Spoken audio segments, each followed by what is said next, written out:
Okay, Vino Adonai Eloheinu Aleinu Maaseh Yadeinu Kon and Aleinu Maaseh Yadeinu Koneu. I'd like to thank the Kimigara family for graciously inviting us to their house in Woodmere for a shiur of Torah. We're going to be discussing Parashat Beha'alotecha. I'd like to dedicate the shiur tonight to Rafah Shema for Harav Eliyahu Shimon ben Mazal Fortuna. El Narafanalo, El Narafanalo, El Narafanalo. Also, Sveta Bat Rosa Vegam Nakadam Ben Bat Berta Vegam Hana Bat Berta Vegam Rafael Chaim Ber Ben Simachasha Vegam Shlomo Ben Shifra Vegam Tuvia Ben Bas Alana Vegam Chaim Shaul Ben Esther Vegam Misha Ben Sarah Vegam Zilpa Bat Asnat Vegam Sveta Tzivia Bat Miriam Arusa Miriam Marusa Rafah Shlema Vegam Emmanuel Ben Raphael El Narafana Lahem El Narafana Lahem El Narafana Lahem. Okay, so we're discussing Parashat Beha'alotecha, which is next week's Parashat. So I'm not sure anybody has had a chance to review it yet, but at least I did. So this way we'll have something to talk about for Shabbat next to Ezrat Hashem at the table. So in the Parashat it says, Vaydeber Adonai Moshe lemor, Hashem spoke to Moshe saying, Daber el Aharon, speak to Aharon, ve'amarta elav, and say to him, Beha'alotecha tanerot, when you mount the lamps, el mul pnei hamerah, let the lamps, 7 lamps, give light at the front of the lampstand, ya'iru shivat tanerot. The concept of there's a menorah, and the Kohen is responsible for lighting the menorah. And the way he lights the menorah is he's staying in front of the menorah as opposed to behind it. He stays in front of the menorah and he lights the candles, yes? And of course, Vayas ken Aharon, emul pnei ha-menorah. Aharon did exactly that. He'ela nerotea, he lifted up the candles, kasher tziva Adonai et Moshe, as Moshe Rabbeinu, as Moshe commanded. Now, of course, we know that in the last week's parasha, end of the parasha, we read about all the gifts of the Nesi'im. So it says that all the Nesi'im, all the presidents of each one of the tribes gave a gift, right? But there was one tribe that left out. Which tribe was left out? Levi. Levi is left out. So Aaron felt bad because here all the presidents of the tribes had this opportunity to give a tremendous gift in the inauguration of the Mishkan. And then Moshe Rabbeinu said, don't worry, yours is better than all of theirs because theirs is just a one-time deal. They're going to bring this korban once and that's going to be it. You, on the other hand, you and your descendants and your children are going to bring this on an every single day basis. Yes? Continuing on. And then it tells about the menorah, which we already know. It's made from one thing of gold. So what is this concept of el mul pnei ha-menorah? Which means he's standing, and the Torah then says he has to stand vis-a-vis facing the menorah. So, of course, the simple answer is that's the only way to light it. But our rabbis have all kinds of different drashot to what this means, el mul pnei ha-menorah. So the Chatam Sofer basically says over here, he says, Ratzalomar, this is to say, milvad chokhmat adam ta'ir pagav minitzot kedushat Torah. When a Torah sage is teaching the Torah, of course, his students and his children will be able to shine from the holiness of the Torah. And based on not only his children, but his students will shine even more. Because one can imagine, even if you're a busy guy, you're going to have how many children? 4, 5, 6, 10, 15. But presumably a teacher can have 1,000, 2,000, 10,000 students, like we see the rabbi that just passed away. So we understand that this is a way to basically, the mul pnei ha-menorah ya'iru, they're going to light. And what makes this unique is when a teacher is teaching, usually when you give something like the Nesi'im, when they gave their gifts, they didn't have it anymore, right? They gave the gift over to the Mishkan. Of course, it was a donation, but they don't have it anymore. The wonderful thing about teaching is the student receives, the teacher gives, but the teacher is not missing anything. In fact, according to our understanding, assuming you have good students, often they sharpen the teacher. So by the students asking various questions, the teacher really knows whether or not he or she understands what they're teaching and gives an opportunity based on questions to go and ask further. So the Chatam Sofer continues and says, Mitnotzetz ha'or yoter, which means from this the light is basically sparkles or is shines. V'nikar b'fanav, and it's vis-a-vis his face, right? Because the teacher is facing the students, so the students are learning. They're able to give back the information, or they're shining, and that also allows the teacher to shine by seeing that. This is what the menorah is talking about here. That the rabbi is like the menorah, and the students are like the 7 candles. Yes? What did he do vis-a-vis the menorah? He lifted up the candles. Okay, now what does this mean? So this is something that we see in Pirkei Avot. In the beginning of Pirkei Avot, it says, Moshe kibel Torah miSinai. Moshe received the Torah from Sinai. Sarah Yoshua, he gave it over to Yoshua. Yoshua is Kenim, and Yoshua gave it over to the sages.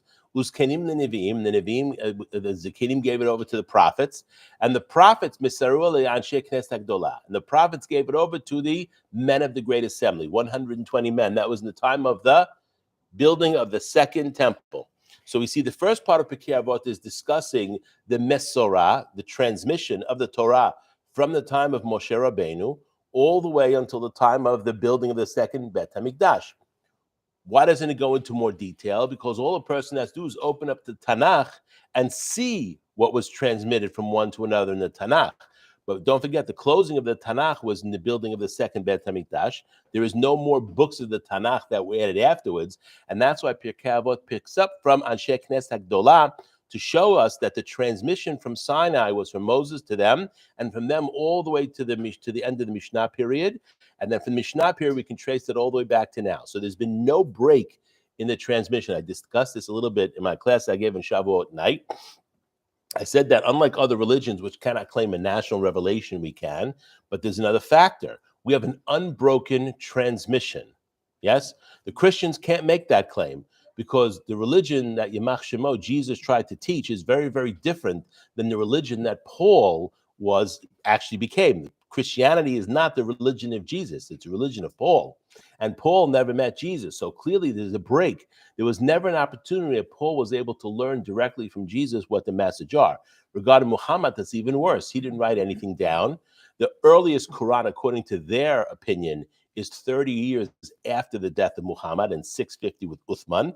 But according to more recent scholarship, the Quran was written much, much later than that. So once again, they have a break in the transmission. There's no guarantee that the people who wrote the books, for instance, take the Christian Bible, no one of the Christian Bible, none of the writers of the Christian Bible were witnesses to anything. Even though you have Matthew and you have these people, there's a book of Matthew. It's not by Matthew. Matthew was not the one who wrote the book of Matthew. So we see that there's a break in the transmission. Yes. Anywhere from the earliest books of the Christian Bible are probably in the year 50, and those were written by Paul. So nothing was written down for the first 20 years after Jesus' death. Very good reason for that. What's the reason for that? So the break is about 20, well, that's the first book, but what about the rest? The later books of the Christian Bible in the year 110, 120. So you're talking anywhere from 20 years all the way to 70 or 80 years, which is a huge break. Why? Because what's the life expectancy of people back then? 30, 40, 50, that's it. So no one was alive when they were writing the books. There was no eyewitness to say that's exactly what he said or what he didn't say. Okay? What was I saying? So in addition to that, there's no why didn't they write things down in the Christian Bible? Why didn't Yamach Shemo, why didn't he write anything? First, he didn't expect to die, right? That was unexpected for him. So why didn't his students write things down right away? Because they were convinced he was coming back very quickly. There's no reason to write anything down because they were convinced he was coming very quickly. The only time they started to write things down when 20 years already elapsed and they had seen that no one had come, which means he didn't come back, he didn't come to rescue them from the Romans, that's when they started to write things down. But that's 20 years later, and the earliest writings they have are from Paul, who never met Jesus in his life. So there's a massive break in the transmission. We don't really know what he said or what he didn't say. All we know is what Paul thought he would have said. You never met Paul never met him. Yeah. It's crazy. And Jesus had people who knew James and Peter. These people were alive at the time, but there's no books that they wrote down at all. And when the temple was destroyed, that whole group was disbanded, what we would call the Jerusalem church, which were the ones that truly were carrying the message of Jesus as he taught it in his life, okay? And then the only thing that left was Paul's message, which was very, very different. Very, very different. If there's anybody who's interested in a book about this, a book called The Myth Maker, I've read it a number of times. I find it absolutely fascinating, written by a Jewish guy, Hayam Maccabee. He wrote it in the 80s, and he discusses the whole thing about how this developed. And it's fascinating. He proves it from within the Christian Bible itself. So it's not like other things. And Muhammad's even worse, like we said. Do you think his students, the reason that his students did not write down anything, because perhaps he didn't bring anything new to write it down and record? Okay, let's think about the prophets. Our prophets, they didn't really bring anything new. Yeshaya brought no new halachot, no new laws. All the prophet's responsibility is to give over the laws that were already given and strengthened. They were basically like the rabbi in the synagogue. The rabbi is not coming up with new halachot. The rabbi in the synagogue has learned all the halachot and then is teaching you what those halachot are and stimulating you. This is what the prophets were. The prophets were basically people who spoke to obviously they spoke to God as well, but there's nothing new that comes from prophecy as vis-a-vis the Torah. Okay, so even if you want to say that Jesus didn't have anything new, which is probably correct, he had a certain focus. I mean, the Talmud, the corpus of Jewish learning is very, very big. He had a certain focus, right? That focus would be important to have written down, but he didn't write anything down. That's one of the things we know about Moshe Rabbeinu before he died. And the day before he died, what did he do? He wrote 13 Sifrei Torah. He gave one to each one of the Shvatim, and then one was left in the Aron Kodesh. Okay? Because why? It's very important. Moshe Rabbeinu was the only one that was able to go to God and get the information direct. Everybody else is getting information not from God. While they may be speaking to God, halachot are not coming from God. Halachot are coming from what Moshe Rabbeinu taught and what they went from teacher to student. That was where we learn halakha from. We don't learn halakha from prophets. Only one exception, of course, is Moses. So that's why it was so important for Moshe Rabbeinu to write everything down before he died. This way there's no break in the transmission. Okay? Anyway, so continuing on. Remember we said that the nerot will lift it up, right? He'ela nerotea. What does it mean, he'ela nerotea? So we see Pirkei Avot, what does it say? Anshe Knesset Gedolah had 3 sayings. And one of their sayings was, he'emidu tamidim harbe. What does that mean, he'emidu? The language he'emidu, stand up many students. What does it mean to stand up many students? So the simple explanation is raise many disciples. But there's really a deeper meaning when it says he'emidu. What does that mean, he'emidu? The goal of a good teacher is not to make students. The goal of a good teacher is to make teachers, is to teach the material in a way that allows the student to be able to take it in and then one day be able to teach themselves. That's the whole concept of the transmission of the Torah. It's called morasha, which means as I receive it, I'm supposed to give it. Unfortunately, there are many teachers in the world that only make students. They don't teach them to be teachers. And that is really not proper education as far as the Torah is concerned. Even according to the secular world, that's not proper education. The best teachers are the ones who make teachers. And that's what it says, he'emidu, which means stand them up. Because in a typical situation, the students are sitting and the teacher is standing, which means when your goal is to he'emidu tamidim, don't make them students, but make it so that one day they can actually teach. Okay? We have this in medical school. You know, as we go through medical school, we have to do presentations and things like that. The goal of doing a presentation is to teach you how to speak in front of other people, something one has studied. And this way you can teach. The word doctore in Latin means to lecture or to teach. The goal of a doctor is to be a teacher of medicine and health, right? Okay, so we see the same concept, Ya'iru he'ela neroteha, and we see in Pirkei Avot that says the same idea. The goal is to raise up students. Now, why is the light used as an example? So light is a very good example. Why is light the best example for talking about education? Specifically fire. Because you gain more insight and knowledge. Yeah. You have these, Okay, that's what we're going to say that in a second. But the simplest answer is what I said before. One of the wonderful things about teaching is the teacher doesn't lose anything by giving over information. So if I have a candle and I take another candle and I touch it to that candle, what happens? They both have fire. The first candle is not missing any fire when it's given over to the next candle. That's why the menorah represents Torah teaching, education, because or specifically the fire, that is a perfect analogy of what it means when a teacher goes to a student. And we see a pasuk. The pasuk says, this is in Kohelet, chapter 8, verse number 1. It says, Mi ke'ach chacham u'mi odea pesha davar chochmat adam ta'ir panav ve'oz panav yeshuneh. What does that mean? That we see the concept of the wisdom of a person lights up their face. Right? When a person has wisdom and is able to share it over, there's a light that they have in their face, or passion, or whatever you want to call it. And that's why the menorah is the perfect example, once again, because the goal of the light of the menorah is to shine out. And that's exactly what Rashi says. Rashi, when he's explaining this pasuk, what does he say? He says exactly that. That what? From his chokhmah, from the person's chokhmah, obviously if a person has Torah wisdom, there has to be Yirat Shamayim. Because if a person doesn't have Yirat Shamayim, there's no Torah there. There cannot be Torah where there's no Yirat Shamayim. There's information, but that's not Torah, okay? But when you see the Yirat Shamayim, that is shown on the person's face through the teaching of the Torah, and that is precisely what we saw with Moshe Rabbeinu. What happened with Moshe Rabbeinu? When he came down from the mountain, Vayhi, in Exodus chapter 34, verse number 29, Vayhi beredet Moshe Mahar Sinai, when Moshe Rabbeinu came down from Mount Sinai, Ushnei luchot ha'edut biyad Moshe, and the two tablets of the testimony were in his hands. Birato minahar, when he came down from the mountain, u'Moshe lo yada, and Moshe Rabbeinu did not know, ki karan or panav bedabero ito. What is karan or panav? His face was shining. The word karan is shining, even though the Christians interpret that as keren, and that's their mistake. That's why they put horns on Michelangelo, because they don't understand it's not keren, it's karan, which means a beam. There were beams of light coming from the skin of his face. Why is that? Because he had learned the Torah on Har Sinai.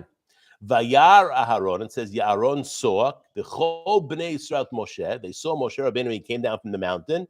Vine Karan Or Panav. So not only did Moshe Rabbeinu have it, he didn't realize it. Everybody was able to see it. Vayireu migeshet elav, and they were afraid to approach him. Why? Because that Karan Or Panav represented the Yirat Shamayim that obviously Moshe Rabbeinu was able to have, so that he can absorb all the Torah that he absorbed. So therefore, that is what shined forward. So what based on that? So what happened? He had to put a mask on his face. Why? Because people were terrified to go to him, because his face was shining from the light of the Torah that was inside him. And then, of course, it says when he would go inside to talk to God, he would take off the masveh, but when he would come out, he had to put the masveh back on. This way the people wouldn't be afraid to approach him. So we see this concept of what that the Torah brings a light to the person who's teaching it. And the goal is also to bring light to the students. First of all, as they become teachers, but even before they're teachers, as their wisdom increases, they become more knowledgeable in the Torah. They have more Yirat Shamayim, and then that's exactly what the menorah represents. Any questions so far? We're good? So when Moshe Rabbeinu was teaching all of Israel, was he closing his face? He wore a masveh, mask. And when he was finishing teaching, I remember, if I remember correctly, he was probably opening his face when he was teaching all of Israel. when he was finishing teaching, he was covering back. It says over here when he went to talk to God. When he went to talk to God in Olam Moed, he would take off the mask. He doesn't need a mask when he's talking to God. But when he come out, he'd have to put the mask on.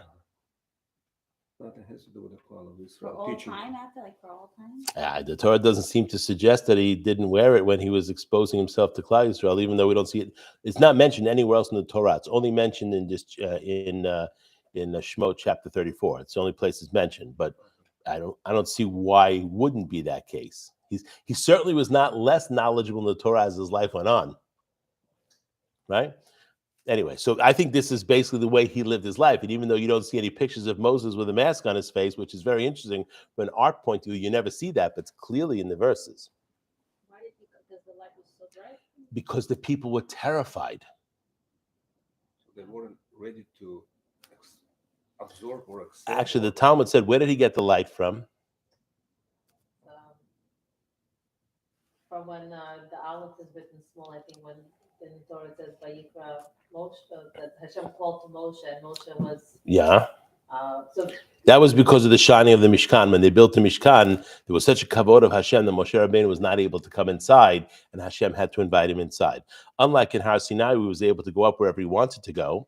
And that shows you the difference between when we do something that is unearned, like Har Sinai. We didn't do anything to earn Har Sinai. But when we built the Mishkan and we put all that effort and work, men, women, everybody together, put the work in there, the kavod, it says the kavod Hashem malet Mishkan, even Moshe Rabbeinu couldn't come in until Hashem invited him inside. I think what I was remembering was the language that's used, like a very dear or like a very close Vayikra. wall. And Moshe didn't feel comfortable having that kind of close, Correct.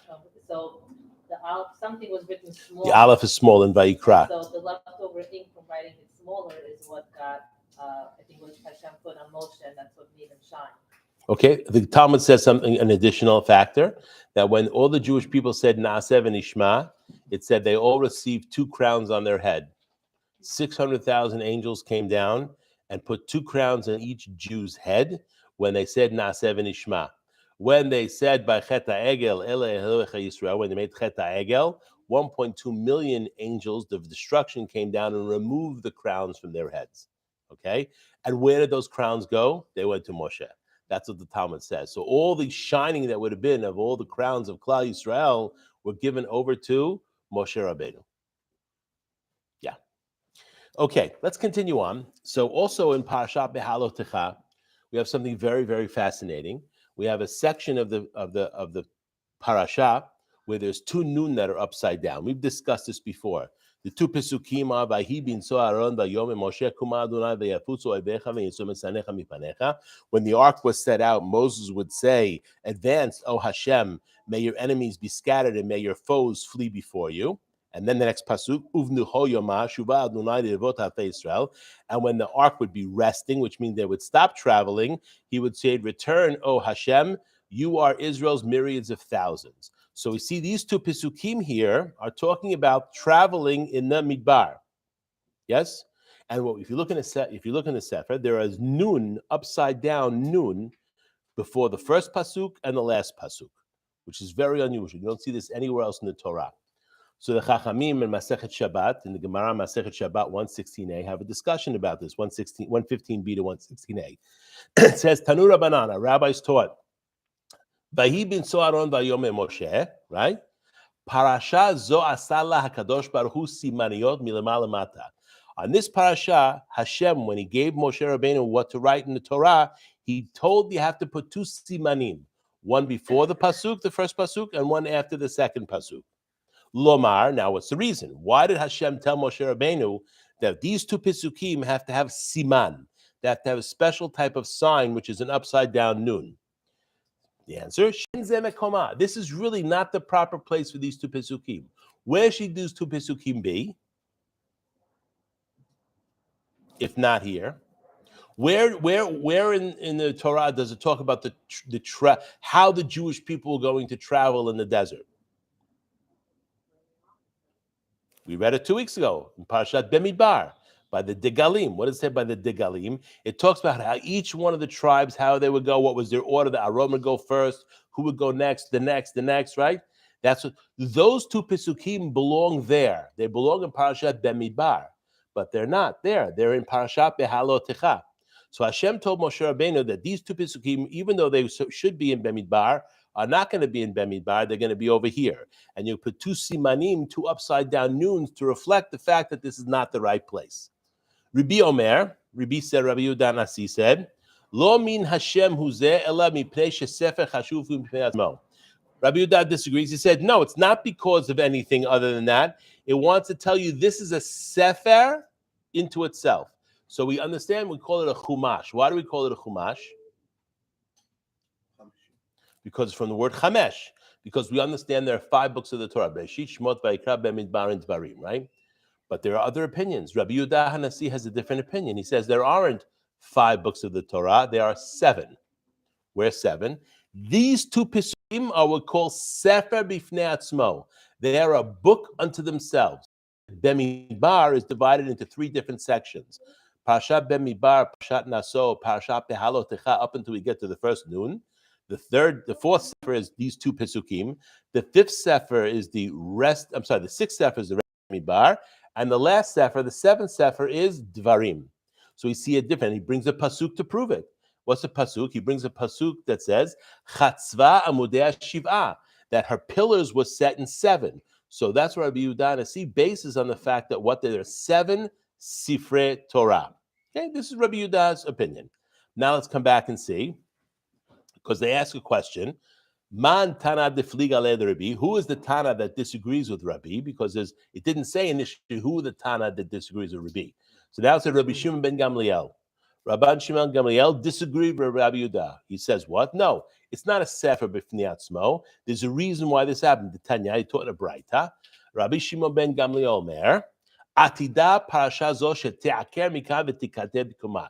In the future, we're going to take these 2 Pisuchim and put them in their right place.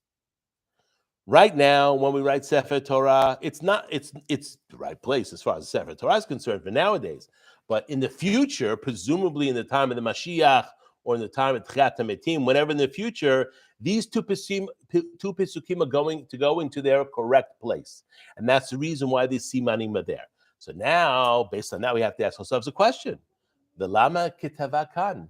Why were these 2 Pisuchim written in a place that is not proper? They belong someplace else. So why is it not in a proper place? I mean, it is a proper place, but why is it not in the right place?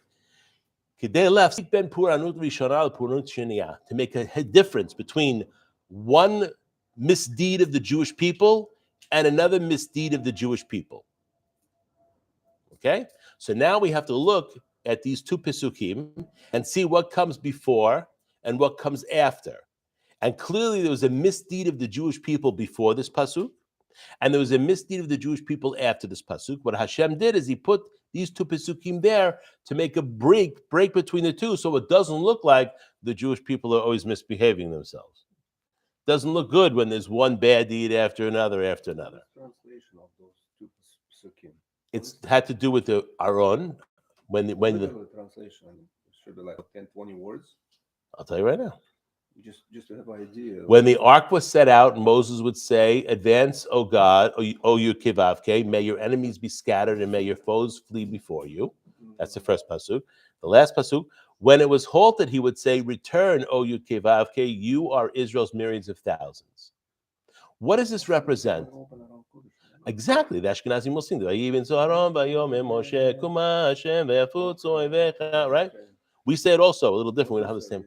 What's the idea? What do these 2 Pisuchim represent?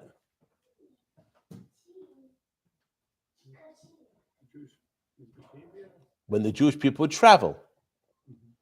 When they would travel, what was in front of them? The Aron. What's inside the Aron? Luchot. Which means the Torah is always before them, which means they are always following the Torah. When the Aron would stop, what would they do? They would stop. The idea is very profound, which we're going to talk about even more. A Jew is responsible for following the Torah. When it says halakha, what is halakha? It's walking. Walking how? walking after the Torah. That's why you see when the Sefer Torah is brought out and it's brought around the congregation, you see many people will kiss it, they'll put the talit on it. The mitzvah is to do levaya. The mitzvah is to walk behind the Sefer Torah, which means the Sefer Torah is in front and you are walking behind to show that every part of my life I want to do after what this book is telling me, what this book is telling me to do. This is how I live my life. I live my life based on, this is my guide for life in the world. It's almost like a flashlight. You have a light, and if it's very, very dark, with the light, you can see from one place to another, and you don't get stuck in going off in the path. When the light is off, you don't know if you're going to go in a straight line. You might go off to the side. So the Torah is there to guide you, but you have to follow the Torah in order for it to be a proper guide. That's why these two Pisuchim are perfect for what we're going to talk about, okay? So the problem afterwards is very clear. If you look right after the Pisuchim, what does it say? Thank you so much. It says, "Vayi ha'am kemitonanim ra be'oznei Hashem, vayishma Hashem vayicharapo vativar bam esh Hashem vatocha b'ktzei ha'machaneh." Right after the two Pisuchim we just discussed, what happens immediately afterwards? It says the people were kemitonanim. What does kemitonanim mean? What is the concept of onen? You should know from it. What is onen? A Jewish man or a Jewish man or a Jewish woman who loses a first-degree relative, father, mother, wife, bar minan, brother, sister, child, any one of those seven, yes? For the first day until they're buried, the Jew is patur from all mitzvot aseh. No birkat hamazon, no tefillah, no tefillin, no talet, no tzitzit, no brachot. Okay? Even if That's it's called Shabbat, Shabbat, no. No, cannot There's- concentrate. What's the, let's understand that we don't know, we can think, it's the concept is onen. And what's the idea? Almost you say to yourself, God gives you one day a break. Because clearly, emotionally, the person, I mean, there's another way to explain. You have another mitzvah to do. You have to bury. That's why in Shabbat, there's no burial, so therefore you still have to do the mitzvot, yes? But the idea there is since you have another mitzvah to do, you're patur from all the other mitzvot. There's nothing else you should be doing, not you, a person should be doing except involving themselves in the funeral. But we can understand this psychologically as well. God has taken something very valuable from the person, someone very, very important. It's almost like to ask you to do these mitzvot is an impossible emotional task that cannot be achieved. So it gives 1 day a break. 1 day a break, which means it's almost to say you have 1 day where you're allowed to complain. 1 day. Once the person is buried, now there's no more complaints. Now you're back. Complain about anything. Complain about losing the person. Where is God? How could he do this to me? All the stories. So the only time a Jew is allowed to complain is in that circumstance.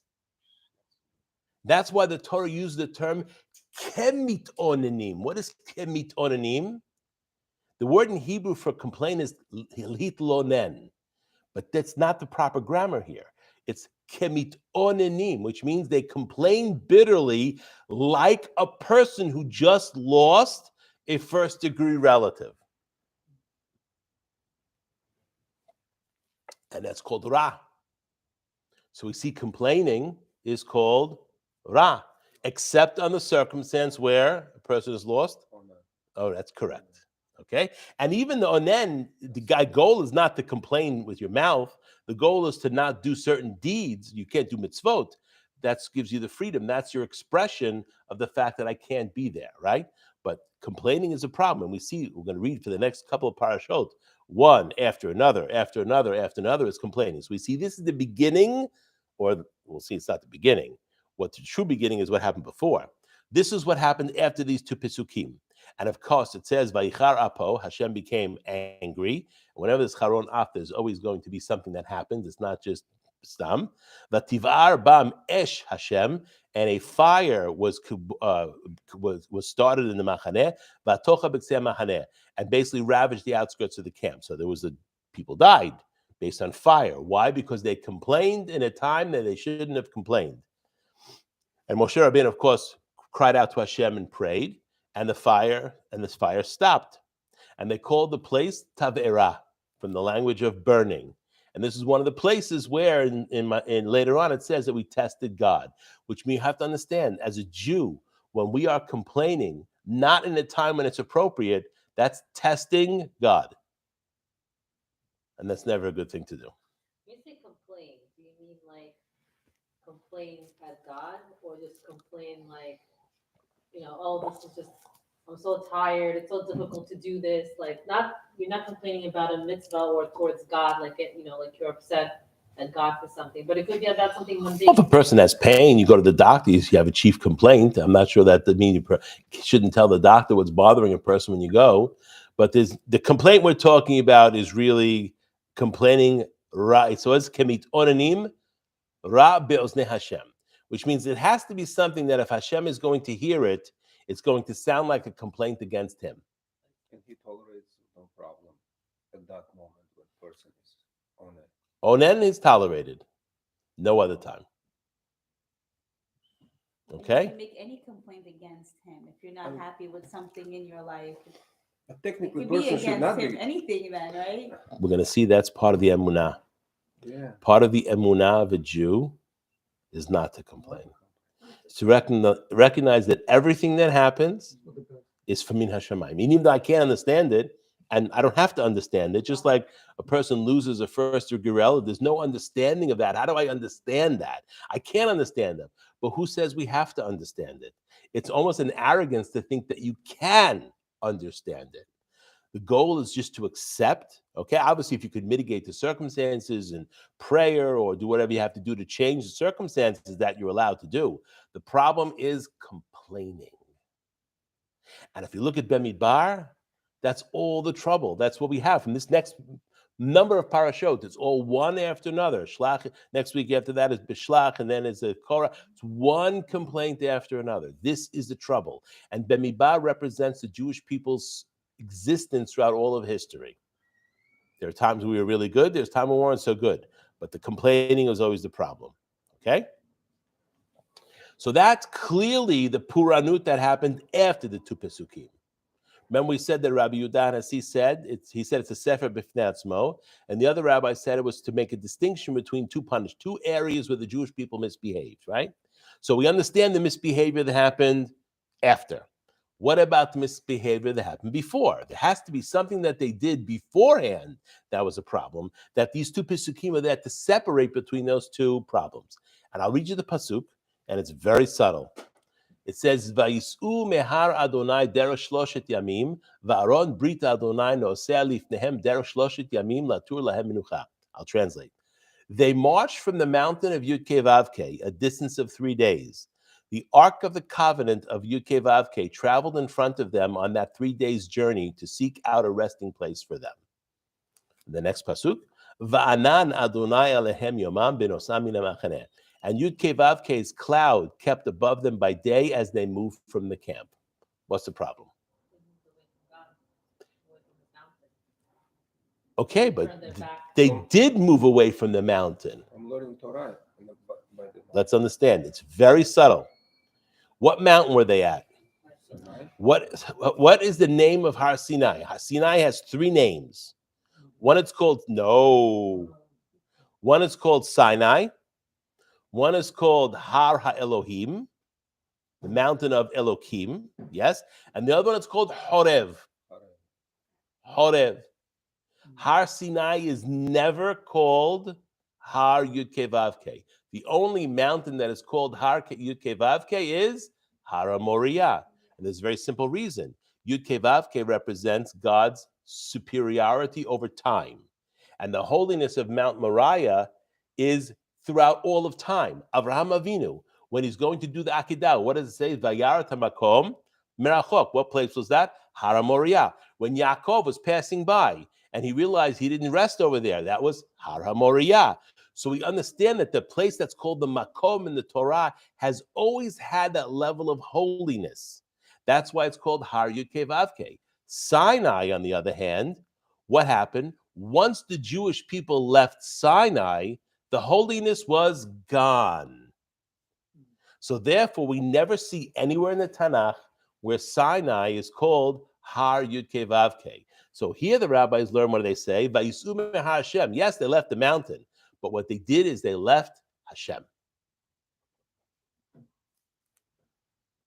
And how do they represent that? So the Kli Yakar brings up and says, based on Masechet Shabbat, he says like this: Oto hayom, on that very day, saru me'acharei Hashem. They went away from being after Hashem. Remember we said that Aaron is supposed to lead you and you're supposed to follow? They decided to go away from that path. Even though they were going to the land of Israel, their goal was to leave the Torah behind. Does it remind you of anything? We're going to set up a land. We're going to have a government. But we're going to have a government without the Torah. Sound familiar, huh?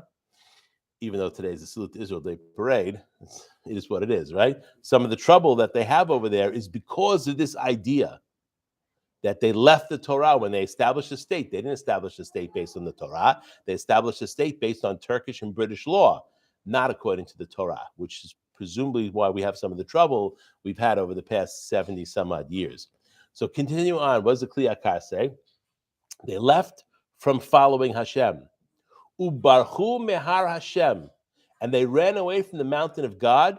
Ketinoka borech mibet hasefer, like a child runs away from school when the bell rings and he's happy to leave. Now it's a child, right? And they ran away. Why did they run away, the Kli Yakar? Because they were afraid that maybe God would add more obligations on than they had already. You know, they already had heard 7 months worth of Torah learning. They learned about all the things they're allowed to do, all the things they're not allowed to do. And they figured, let's get away from here quickly before God finds some other things we have to do.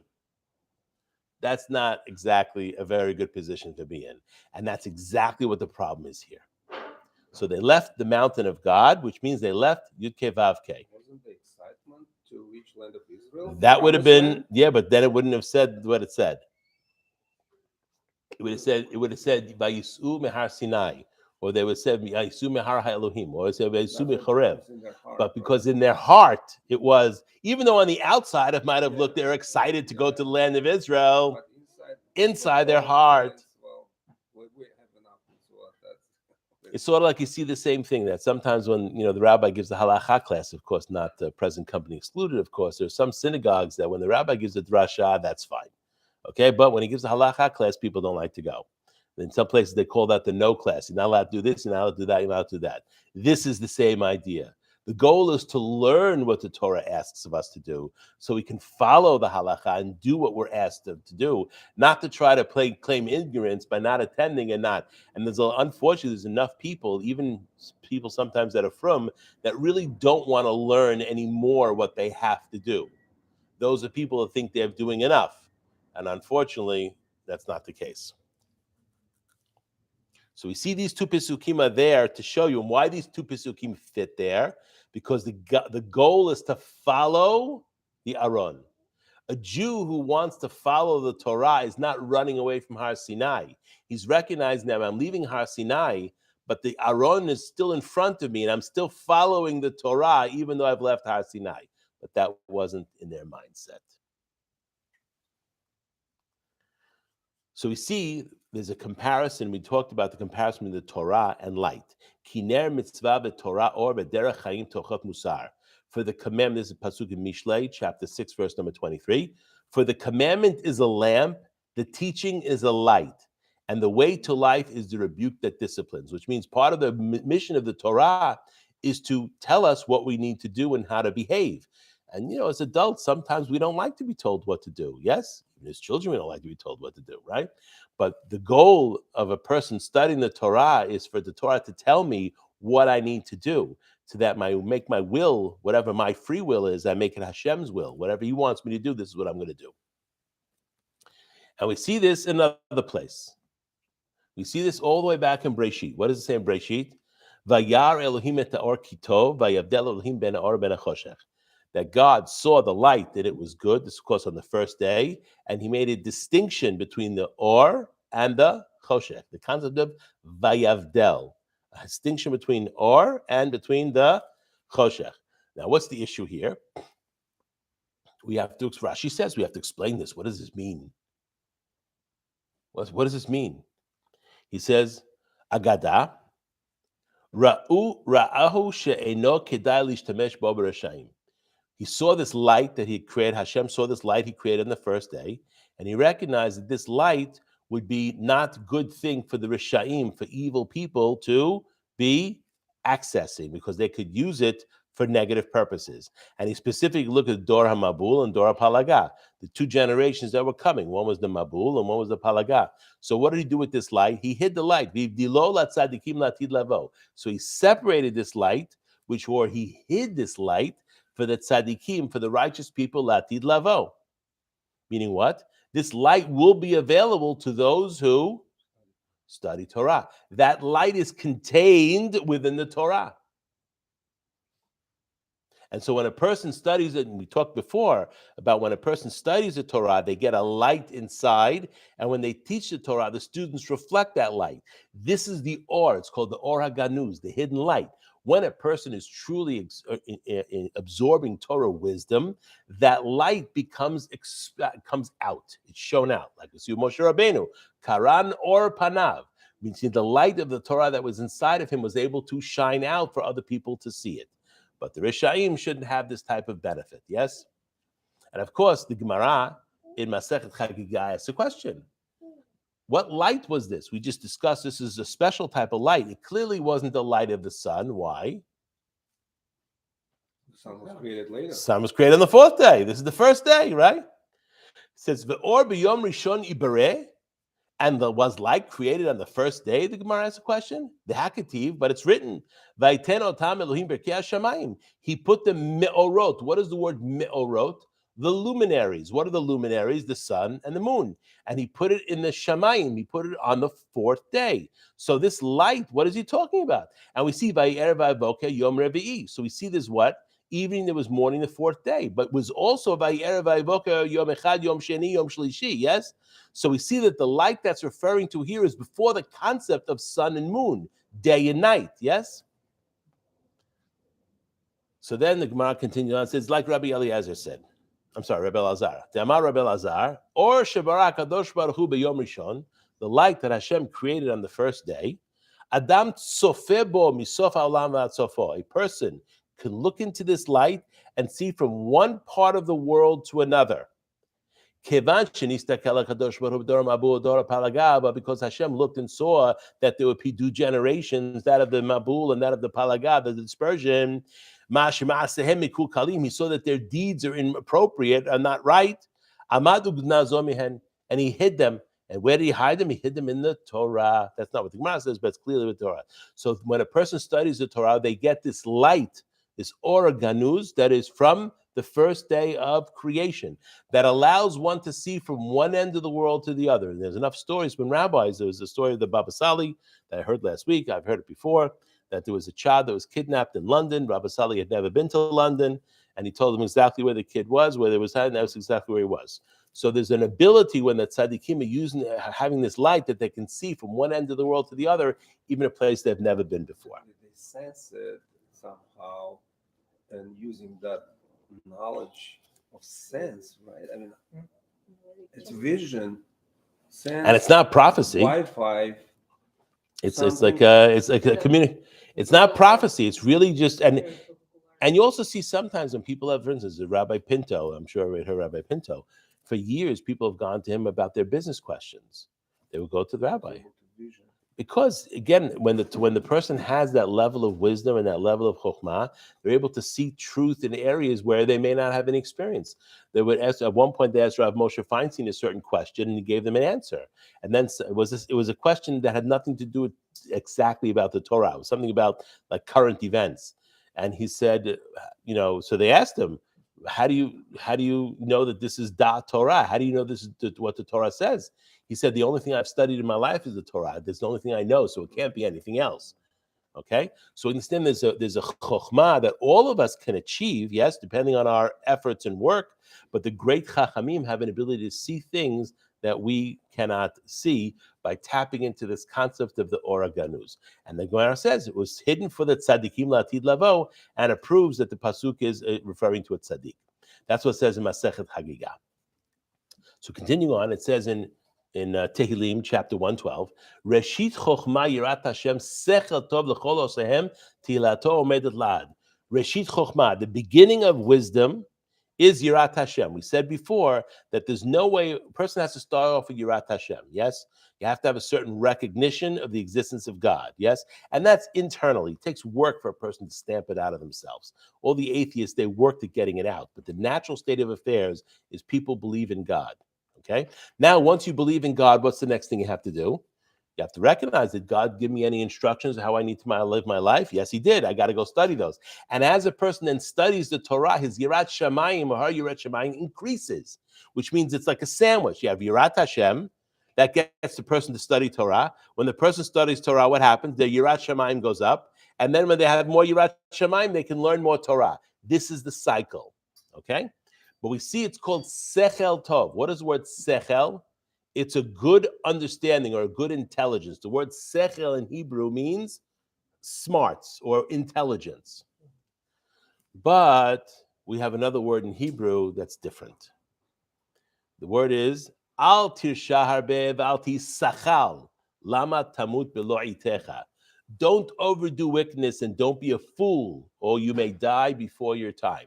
In Hebrew, a sin, right? You know, the shin with the left-sided dot makes a s sound, s sound, right? And that, when it's with kaf lamed, is sechel, which means intelligence. But instead of using a sin, if you use a samach, and not a sin, even though it's the same speech, same pronunciation, that word is the opposite. It's a fool. The word sachal means a fool. And we see throughout all of Kohelet, there's a word that's used over and over again that's called a Kissile. A Kissile is a person that is a fool. And Kohelet speaks about this a lot. So we see, understand, there's a concept of what is sensible, that is sechel, and then there's foolishness, things that are not sensible, and that is called sachal. Remember that, okay? I came to this past Shabbat yesterday, and it helped me to answer a question I've had for many, many years that I didn't really have a good answer for. So it says, by the woman, when Chava was about to eat from the tree, what does it say? The Pasuk says in Genesis chapter 3, verse number 6, Vatere ha'isha, and the woman saw, Ki tov ha'etz lama'achal, that the tree is good to be eaten, good to eat, yes? V'chi ta'avahu la'inayim, and it is desirous for the eyes.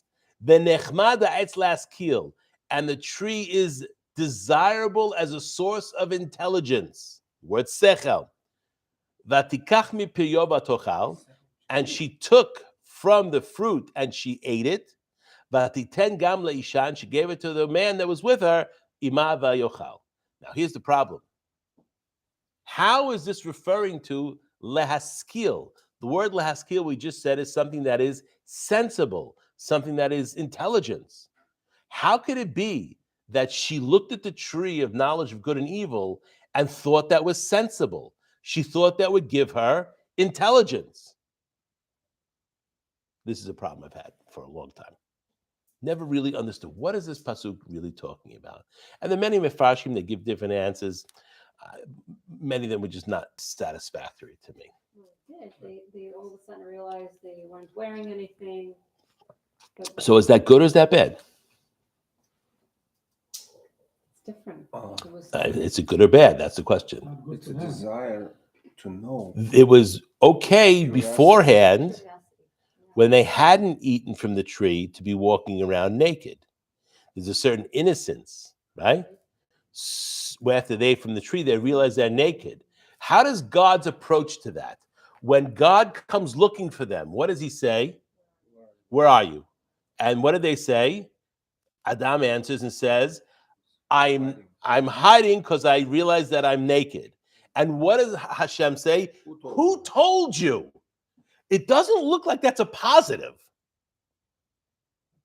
So I'm not saying anybody should walk around naked. That's what I'm talking about. No, But the realization, Right, it takes a certain knowledge to know. I got it, but is that good or is that bad? No. How is it good? It was against God's will. But to have the knowledge, like, That's the question. If he was not supposed to eat, as a Jew, we pride ourselves on our education, on our knowledge, on our sechel, on our wisdom. Yes? Yes? How could it be that it's a problem to eat from this tree that one has a desire to become smart? What's the problem? So clearly there's tov and there's ra. We have to understand, what is this quality of the tree? Because ideally, if you could look back, it's very clear from the verses, Adam and Chava should not have eaten from that tree, and they should have only eaten from that tzachayim and all the other garden trees of the garden. That tree they should not have eaten from.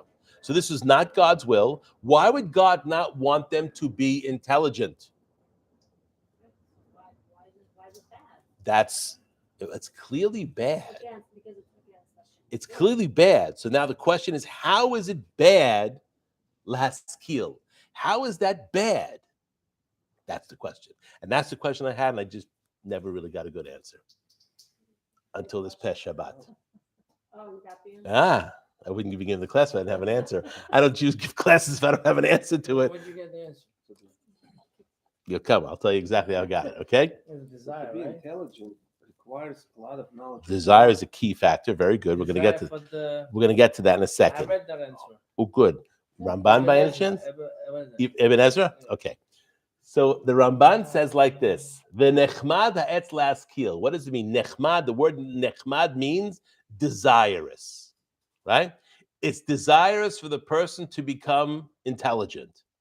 Even that is not necessarily a bad thing. Why is it wrong for a person to be desirous of Torah knowledge? No. We see in the halacha, kinat sofri marbeh chokhmah. A person is allowed to be jealous of another person's Torah knowledge. Why is that? Other things you can't be jealous. Can't be jealous of his house, can't be jealous of his car, can't be jealous of his family, but you're allowed to be jealous of a person's Torah knowledge. Why is that? Because there's no way for you to download it from their brain without learning it. So that jealousy increases wisdom, because what it then stimulates and motivates the person to study. So that's a good kinah. We read about last week another good kinah, which is when a man is jealous for his wife, like we see the situation with the sotah. That kinah is called kedusha. That's holiness. Yes? So we see there are aspects of kinah that are holy. One of them is what we discussed last week, Masechet in Sotah. The other one is also the desire for wisdom. So once again, what's wrong with the tree? Understand? Even with Ibn Ezra, okay? Well, you know the answer? They'll have a little pep talk after. So it says over here, the Ramban, so it hints into it, but I didn't really get the answer. It says, Kivo yaskil lachmod, because what is the intelligence that the tree gives them? Desire.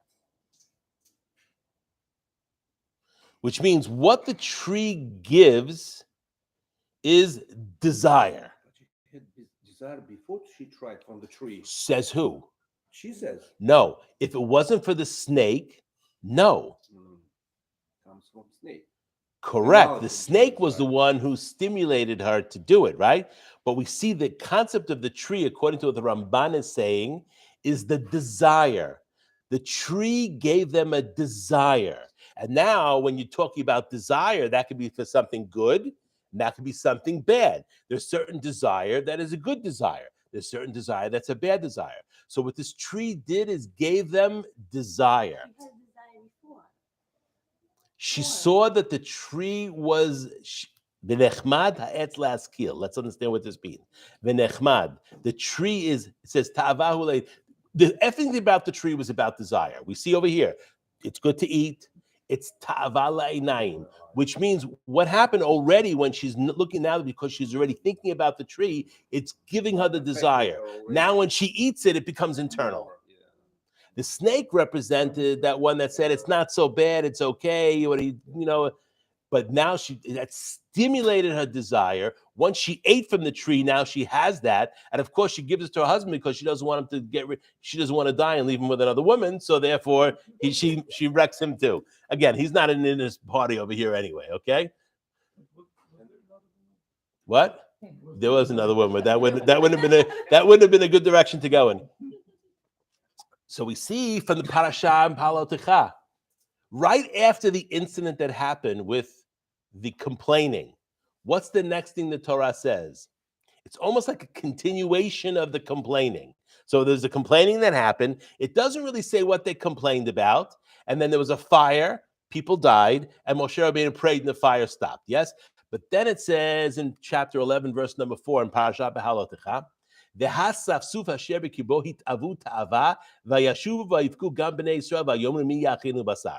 riffraff, this is the Erev Rav, amongst them felt a gluttonous craving. That's the translation to English. We'll see it's a better translation. And then the Israelites wept and said, if only we had meat. So now they were suddenly having desire for meat. Now here's the problem. What, they don't have meat? They have animals. Right? Pesach Sheni. What's Pesach? They just finished Pesach. What? They didn't have it. They didn't have lamb chops on Passover? Of course they do. Remember, not lamb chops. But they eat meat, yes? So they had halachot how to do shita. Yes, but look at what it says. Hitavu ta'ava. They had a desire for desire. The man had an unbelievable quality. First of all, whatever they would eat, nothing would come out. There was no waste. It was perfect food for man, okay? The man had the ability to change its taste. So anything that the person wanted, the Midrash tells us, he was able. So if he wanted to taste meat, so what? What does he do? You see people today spend all kinds of money for soy meat. They can't have it because of cholesterol. They have their soy meat. It tastes almost like meat. It's got the texture. It's got the taste. Oh, my God, right? So we see that the man had this quality that allowed it to taste like anything you wanted. But the one thing the man took away from them, took away desire. It took away the desire. That's a good thing. What does it say here? They desired desire. What was their complaint about the man? They were missing the desire. Correct. They remember what it says, Zachan et daga. We remember the fish. We remember what we ate in Egypt. When they ate in Egypt, whatever they were, even though they didn't get that much fish, Rashi said, they were slaves, right? But whatever they were able to eat, it was with desire. The man took away the desire.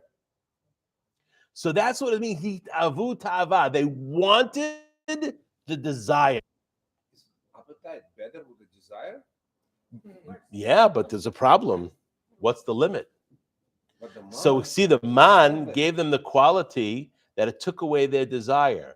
If there's no desire for food, right? It doesn't mean they weren't eating. Of course, they were eating every single day. It's like you see in these sci-fi movies that have these little pills, and that's all the nourishment you eat for the whole day. So when you're on a trip between here and someplace far away, that's what you need to eat. It doesn't have any taste to it, but it gives you your sustenance and you're done, which means you can't have a sandwich, right? The desire here is the problem. And that's why the Talmud tells us, Hakina ve'atava ve'agava motzin et ha'adam min ha'olam. Jealousy, desire, and arrogance take a person out of the world. So we see ta'ava is a bad thing. That's exactly what Chava was looking for from the tree. The snake tricked her, and this is what she got. The purpose of eating the tree was so she would now have the ta'ava, and it would be internal. Similar to what we learned just here. Desire, correct. And that desire could be for something good, or that desire can be for something not good. So did Moshe Rabbeinu, if Hashem would pass that message to all of Israel, listen, you're going to get mad, you're going to lose the desire, it's good for you. Okay, they had it for 7 months. Probably accepted differently. They had it for not more than, they had it for a year already, and they were enough. They wanted to once again experience desire. They wanted to experience a desire. And this is the beginning once again. What do we say over here? These two Pisuchim, what do? They separate one from the other, right? Why do all the troubles start in the rest of the Parashat? They started by leaving God, leaving the Torah. Once they're leaving the Torah, what then happens? They start complaining. What are they complaining? That they don't have desire. And that desire is what brings them continuing on one after another. All the troubles that happened to the Jewish people from this point on, in the Torah and all of history, are because of one of the three things we just mentioned: the kinah, ta'ava, and the gava, and pride. Exactly. In Torah, it's mentioned about the food mostly desire, meat, and then. And what do we know about Moshe Rabbeinu? What was his relationship with food? Lechem lo achalti umayim lo shatiti. 120 days he didn't eat. He was on the mountain 40 days and 40 nights 3 times. What does it say about Moshe Rabbeinu? Lechem lo achalti umayim lo shatiti. Multiple times. We see by the sin of Nadav and Avihu. What does it say? They saw God, vayochelu vayishtu. They ate and they drank. God was ready to punish them on that day, but because it was such a day of Har Sinai, he didn't want to punish them. He waited until when? Until they repeated the mistake when they went in and benefited from the position that they had. Not that they did something individual. They went in and he killed them both. Yeah, Nadav and Avihu. So we see that within here is the desire part. The man took that away, and they missed that, and that was a problem. This is the beginning of all the trouble. So the man was cured for the sin of Hava Imina, pretty much. Until now. Until they screwed up and started until now. Exactly. That's such a beautiful cure. Now they screwed up, everything didn't go. Here's another thing it says. It also says in our pasuk, later on, it says, Vayishma Moshe ta'am bochel mishpechotav. And Moshe Rabbeinu heard that the nation was crying because of their family. There are 2 places in the Torah where it said the Jewish people cried. One is in Parashat Behalotecha. They cried lemishpechotav. We'll see what that means in a second. And also in Parashat Shlach. What does it say there? When the spies came back and gave a bad report about Eretz Yisrael, it says, Vayivku kol Yisrael b'laylahu. And all the Jewish people cried on that night. What does the Gemara say? The Gemara says, God said, you cried on that night for nothing. I'm going to give you something to cry about through all of history, and that's called Tisha B'Av. Like a mother who says to the kid, oh, you crying? Come over here. Let me give you something to cry about, right? He's crying for nothing, right? So you cry for nothing, so Hashem's going to give you chas v'shalom something to cry about, yes? So we see there are 2, it says in what's called, in Echa, it says, Bachot tivke balayla. 2 languages of crying, which means we are doing atonement or we're being punished on Tisha B'Av. Bachot tivke balayla. Why? Because of these 2 times we cried. One by the Meraglim and one in Parashat Behalotecha. And what did they cry about in Parashat Behalotecha? This is almost unbelievable. I said this in a speech once and people didn't like it, but that's okay because I have my sources. What did they cry about? What does it mean that they cried lemishpechotav, about family? What do you mean they cried about their family? The Torah gave 6 prohibitions of relations for Jewish people that are not allowed, where for Gentiles they are. Nidah, a Gentile can be with his wife when she's in Nidah, no problem. That's unique to the Jewish people. A maternal or paternal half-sister, a maternal or paternal aunt, a sister-in-law. There are 6 arayot, there are 6 things that the Torah gave on top of what now up until Har Sinai, the Jewish people were in the same level of Gentiles. In Egypt, they had relations with their wife when they were in Nidah, presumably. There was no prohibition. The prohibition only starts with the Torah. So they complained. What does it mean? They cried. Why? Because they couldn't be having relations with these 6 types of individuals. Wow. Look at the fall. From Har Sinai, 7 months, building the Mishkan, inauguration, presents from the tribes, unbelievable. Pesach Sheni, unbelievable. And now they leave the Torah, and what happens? boom, they're going down the abyss. Not just them, we going down the abyss. The desire. Once Still continue to use the man. they still again, but they lowered the Slav. Now they had the desire, and now we see why the punishment is so severe. Habasar odere b'shinehem. It's in their mouth, and they're still eating it. And they're dying while they're eating it,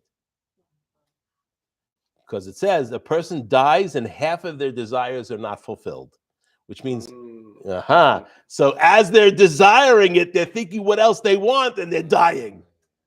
Okay, so we see what a fall this is here. From desire is even person is ready to die. Rabbi Shimon Bar Yochai says this, by the way, about the fact that they were crying in the mishpechotav, meaning what? They were crying because there are these 6 relations that they could no longer have. And this is what it means when they say they remember the fish that they ate chinam. What Rashi says, what fish? The Egyptian didn't give them fish. Rashi says the Egyptians didn't even give them straw, hay to make the bricks. They're going to give them fish? They're not giving them fish. What they're trying to do is, what do we know about fish? And reproduce. Very good. That's why there's a concept of having fish on Shabbat. To fertility. Fish represents Zacharnu et hadaga. We remember the fish that we ate for free. What does it mean for free? With no mitzvot, which means eating also is a representation of other types of consumption, shall we say, right? Shlomo Melech, when he says the woman who's an adulterous woman, she eats and she wipes her mouth and she says, I've done no sin. So we see the concept of eating is connected to sexual sins or sexual desire. So we see they went from high place to now where they are here. Someone should have helped them to get rid of all these problems, right? You gotta go. Once it's open, it's very, very. Once the desire is open, look at the and what does God say? By the Adam Harishon, if he eats from the tree, he's going to live forever, which means the tree of life could have potentially maybe have dealt with this a little bit. No, he didn't deserve to eat from the tree anymore. Now he has to go kicked out of the Garden of Eden. Okay, so let me just come. I'm almost done.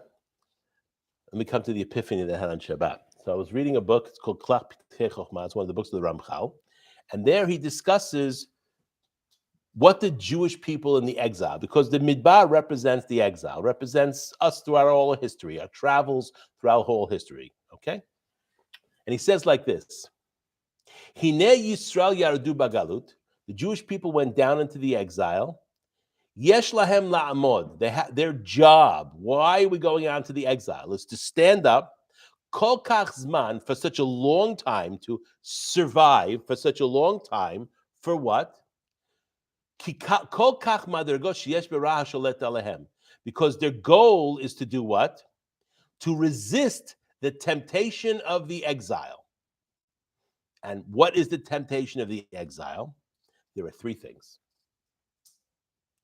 Idolatry, avodah zarah, philosophy, and the other one is called skala. Ooh, that was the epiphany I had. Enlightenment. That's the enlightenment. Now let's understand this.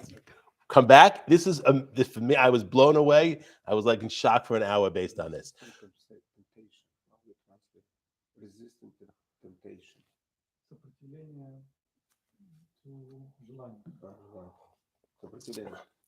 First one, avodah zarah,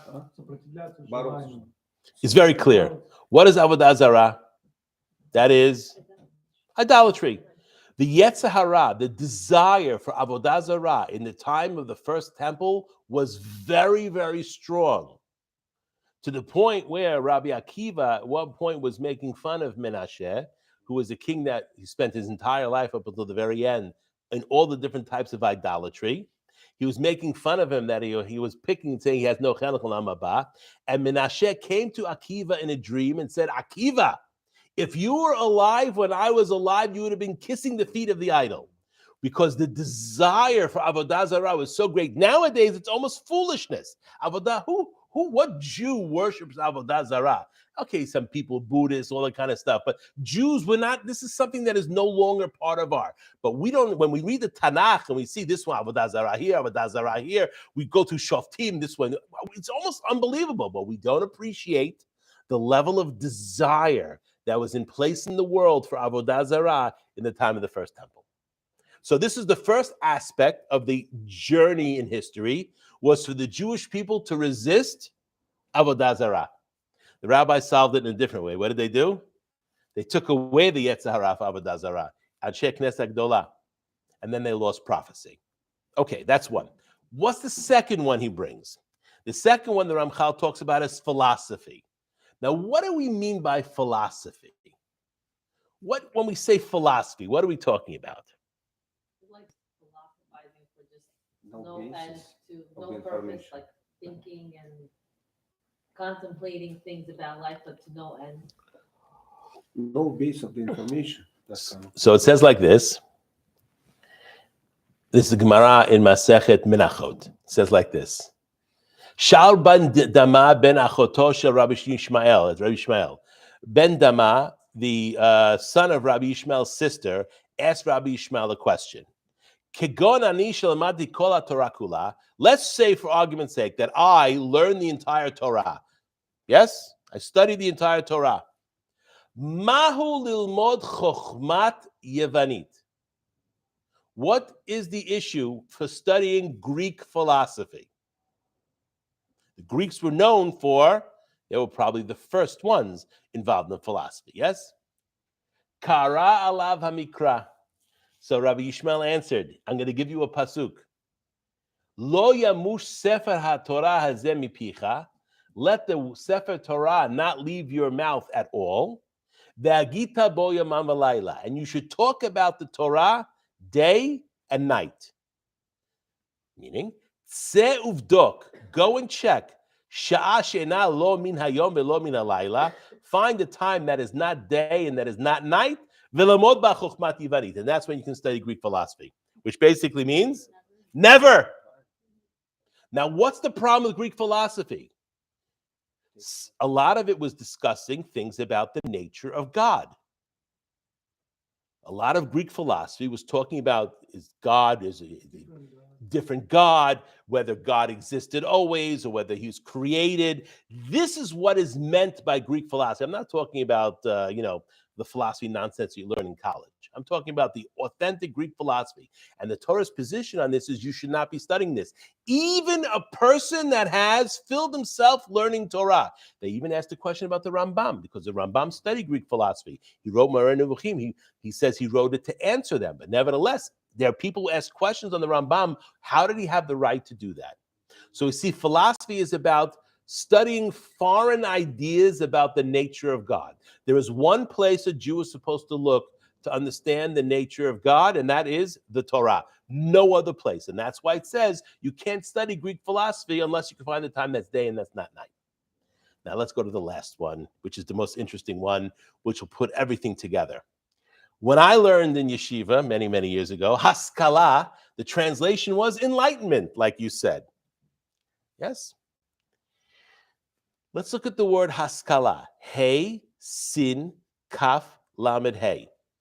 We said before that in Hebrew you can switch the sin and the samach. Instead of spelling haskala with a sin, what if we spell it with a samach? Emptiness, Foolishness. Now, how can enlightenment be foolish? That's the same question that I had all these years regarding Chava and the tree. V'nechmad ha'etz lehaskil. How is that bad? How is it bad? And the answer is, haskala does not mean enlightenment. That's only depending on what your perspective is. When you're being taught by people that think that this is a good thing, then it's enlightenment. What was the enlightenment? It was a rational approach to everything. Everything required proof, scientific proof, physical proof. There's only one problem. You cannot prove God physically. It's a faith. So if you look at the word in English, secularism, think about the letters, an S sound, a K sound, and a L sound. That is called sachal. So haskalah does not mean enlightenment. This was not the position of the Torah. The position of the Chachamim in the time of the haskalah, they didn't call it haskalah because they thought it was an enlightenment. They thought it was secularism. And unfortunately, that exists today. And I'll give you an example, and this will stop. A Jew has to have a Torah worldview. Yes, part of the responsibility of studying the Torah and studying a lot of the Torah, this light that we're talking about that's on the inside, is to get a worldview as far as the Torah is concerned. So let's have a discussion right now about a concept, a topic that is very, very well discussed right now in America. The topic of abortion. What's that?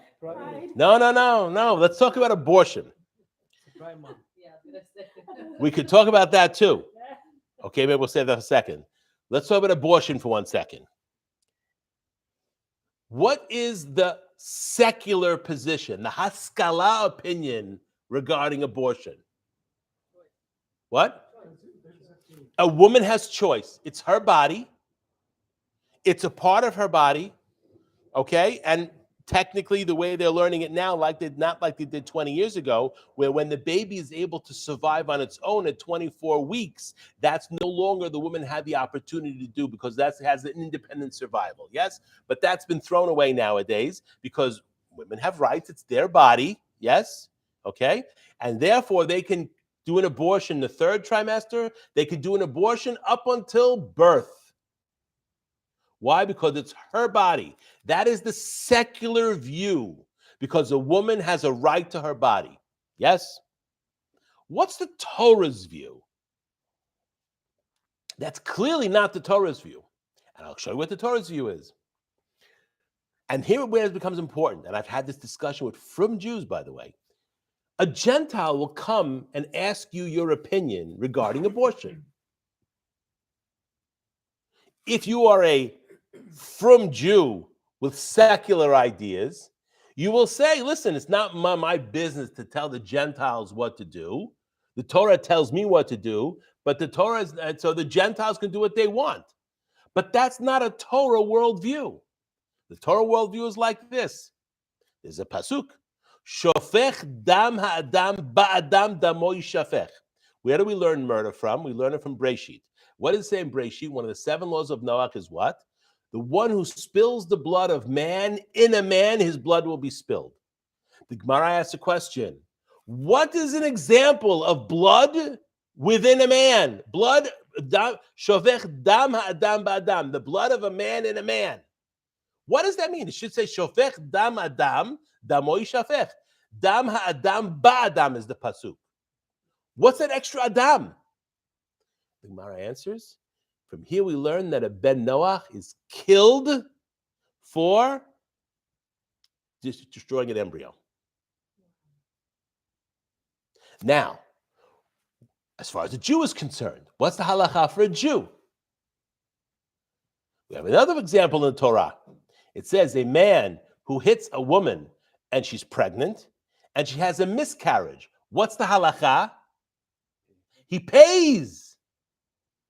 So we see the Torah's worldview, even though it may not be politically correct, because it's making a distinction between Gentiles and Jews.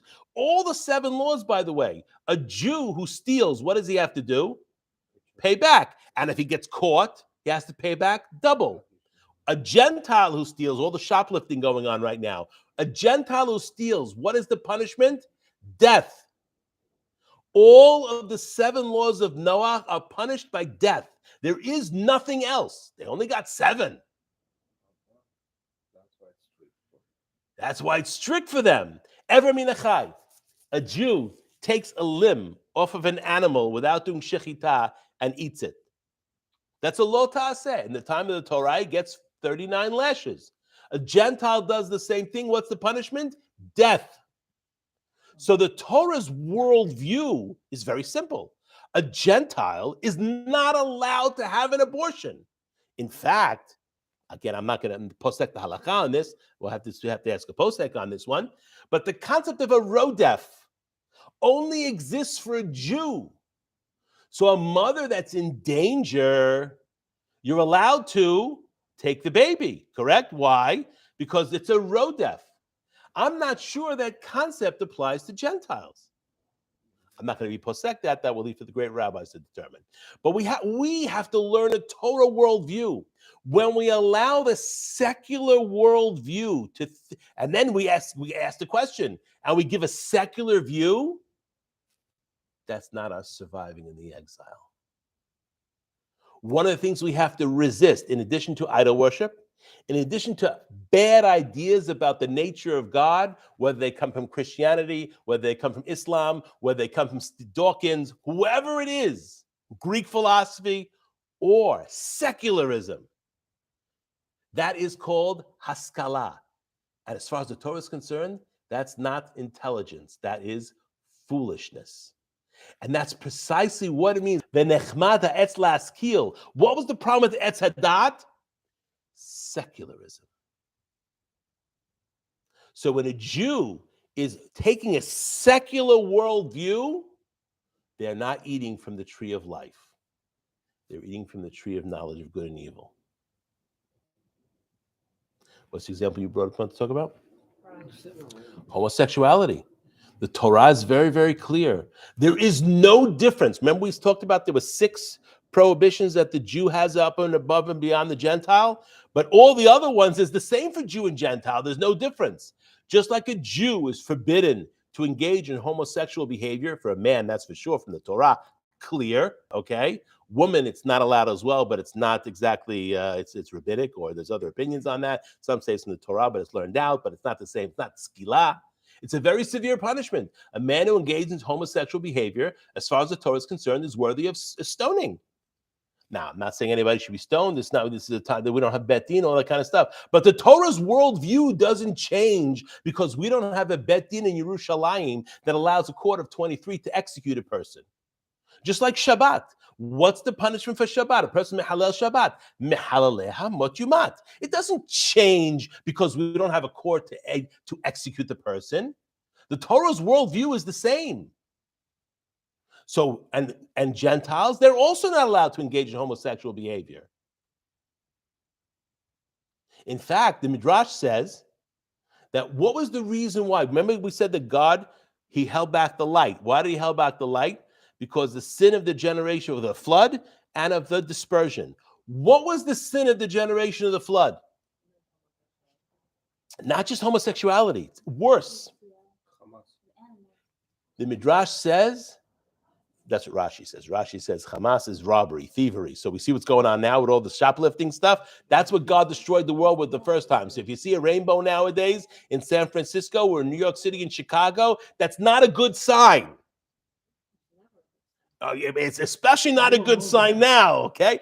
But let's talk about, so what was, the Midrash says that the problem with the Dor HaMabul was they had contracts drawn of marriage between men and men and beasts. It wasn't just the behavior. It's that they sanctioned it with a contract. They legalized it. And we look at this, it happened in this country. I mean, when I grew up in this country, this was something. I mean, if you look at the DSM-1, which is the first book of psychiatric diagnosis, homosexuality was a disorder. Okay, and now because there's no way to determine if there's a disorder from that. This is how we look. What changed? What changed was the worldview. The worldview of the secular world changed. So in 1950, when it was not allowed to be a homosexual, and then it was allowed, and now we have marriage. And where has that gone from this point? It's gone to even point where the gays are not happy with how their movement, their goal to have freedom, whatever you want to call it, has been hijacked by this child mutilation stuff that's going on. The Torah's perspective is very simple about that. The Torah says a man is not allowed to wear a woman's clothing and a woman's not allowed to wear a man's clothing. It is forbidden to do sirus. It is forbidden to castrate a man. Exception, of course, is if it's a pikuach nefesh. God forbid a person has prostate cancer, and the treatment of prostate cancer is to give them hormones that make them chemically castrated in order for them to live. That's pikuach nefesh. That's different. This is not pikuach nefesh. The suicide rate is not different whether they have the surgery or not. This is evil. That is secularism. And it's so important for us to have a Torah worldview and not allow it. That doesn't mean we have to publicize it, go on the street corners and tell people. But if they ask you a question, as politically correct as you can present it, we as frum Jews have to have a Torah worldview. And the only way you get a Torah worldview is you have to study the Torah. And there are people who study the Torah, but they still don't have a Torah worldview, because they're not looking at what's inside and extracting the or. They're not extracting the light that is contained within it. They're getting the details of this mitzvah, that mitzvah, what's also important, but they're not getting a Torah worldview. And that's the message of the menorah. The message of the menorah is for a person to have the light of the Torah, not just the details of the mitzvot, but also the Torah's worldview, and make sure that's our worldview. And if we don't understand, well, what does the Torah say about this? Does the DSM-5, are we up to DSM-5? We're up to DSM-5. Does it mention the homosexuality as a No, it's normal. It's not even there anymore. It used to, in DSM-4, gender dysphoria was a diagnosis. That is no longer a diagnosis. Nothing about human beings have changed. Shlomo Melech said, En hadash tachat hashamesh. There is nothing new under the sun. We think we're so sophisticated. Yeah, okay, we got cars, we got EVs now. It's great. But human nature has not changed at all.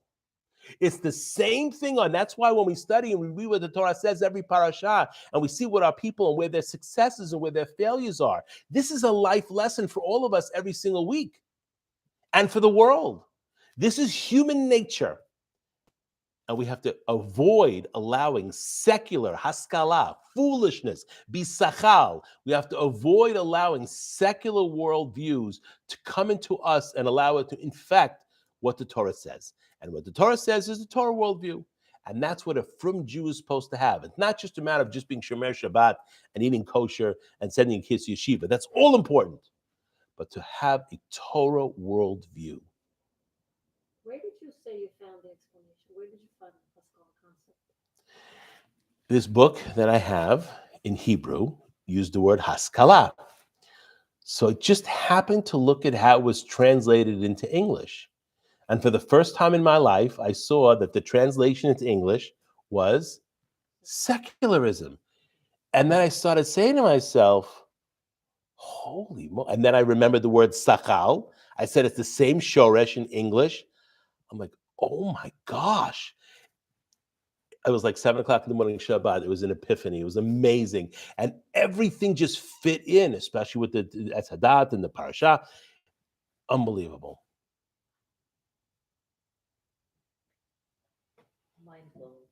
Anybody have any questions? Blew me away, I got to tell you. I'm glad it blew you away because it blew me away. All right. Thank you so much, Ari. Baruch Adonai le'olam, amen ve'amen.